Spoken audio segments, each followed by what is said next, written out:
बिनि सिगां फैदों। दा बे समाव जेरैबायदि बाथ्रा खोथा होलांदों बेफोरो जोंनाव जेबो माने साक्सेसफुल जानाय जायाखै, आनसाक्सेस। आरो देग्लाय इलेक्शना खुनु कमप्रमाइज गैया। बिथांमोना लावख्रिगुरिनि 22 घरा BPF सापर्टार, पियरलि BPF सापर्टार। जोङो बिराद मोजाङै सावरायदों। हा दंखायो, नोंथांमोना फरायसायाव दाथान, दंफां लाइफांखौ दादान होननानै जों बिथांमोनखौ बिराद बुजायदों। खिन्थु बिथांमोनजों बनसुवा नांफानानै दङमोन, खाम्फा बरगयारि नांफाना दंमोन। आंनाव स्पस्ट प्रमान दङ।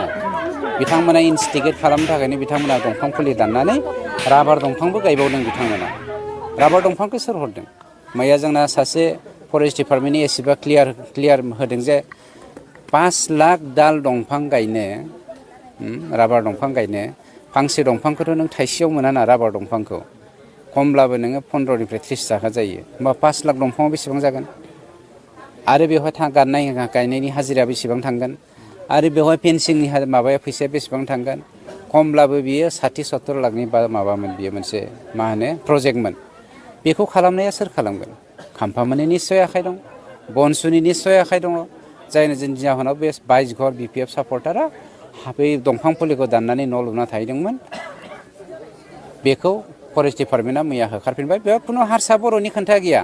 सोरबाया कमनेल खालामनो नागिरदोंबा बे जोंनि माबानिफ्राय जानगारनानै था। जोंनि सरकारा मालाबाबो बेवहाय कमप्रमाइस खालामा।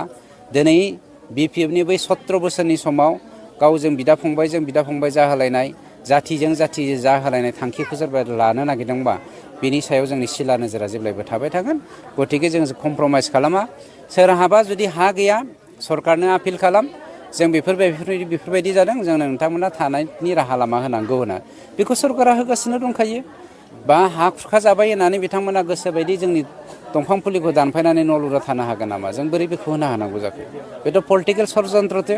बर'नि दैदेनगिरिफ्राबो जोंखौ सहाय होगायाखिसैबा, थांनाय बै समफोराव एसे एनै जोङो रिलिफनि नामाव एसे एनै मोनदोंमोन। नाथाय जों बे समाव मोनाखिसैब्ला ओरै भुटानाव थांनोबो बोरै थांनो बिदि साननानै मोनसे समाव ओरै BJPनिफ्राय फैनानै खबर लाफैदों, ओरै तृणमूल कंग्रेसनिफ्राय फैनानै खबर लाफैदों, आरो गुबुन आफादफोरनिफ्राय बिदिनो एसे खबर लाफैदों। दा बिनि उननो जा बे बङाइगाव रबार बर्ड 7-8 अफिसारफोर फैनानै जोंजों एसे रायज्लायफैनाय जादों।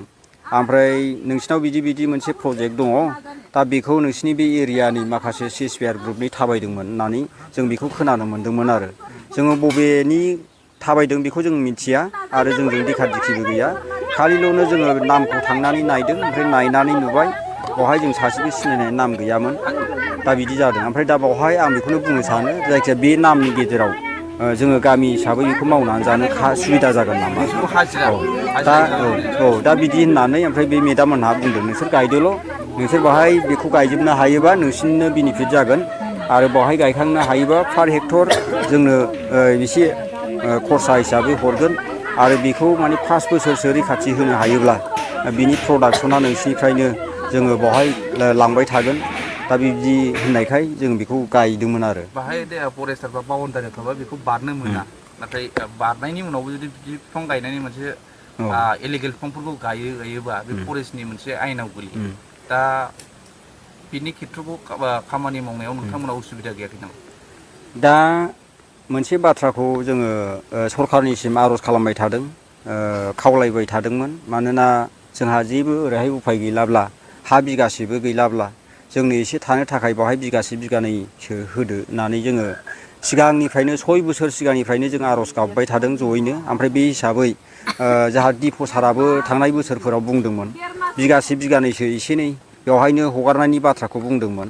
ओमफ्राय जोंहा माखासे थांनाय रेन्जारफोर दंमोन, बिथांमोनहाबो एसे खोथा होदोंमोन। दा बेखौ जों खोथा होसेयावबो जोंनि दुरभाग्यजों जोंहा खाफालानो गैया, खाफाल मोनदा होननानै साननानै लानांगोन। दा बावहाय जोङो गोदोनिफ्रायनो बाहाय जोङो 40 बोसोर जाबाय बे हाखौ जों दखल खालामनानै दोनबाय थादों। आरो बे हाखौ गुबुनफ्राबो, गुबुन हारिनि मानसिफ्राबो गोबां बेखौ नोजोर लाबाय थादोंमोन। जोंनि हा होननानै दा बेखौ गुबुनफ्रा बाहाय बासाबोनो हायाखै, जायनि थाखाय जोङो बेवहायनो बेखौ मोनफिनगोन आसायै जों फैफिननाय जादोंमोन।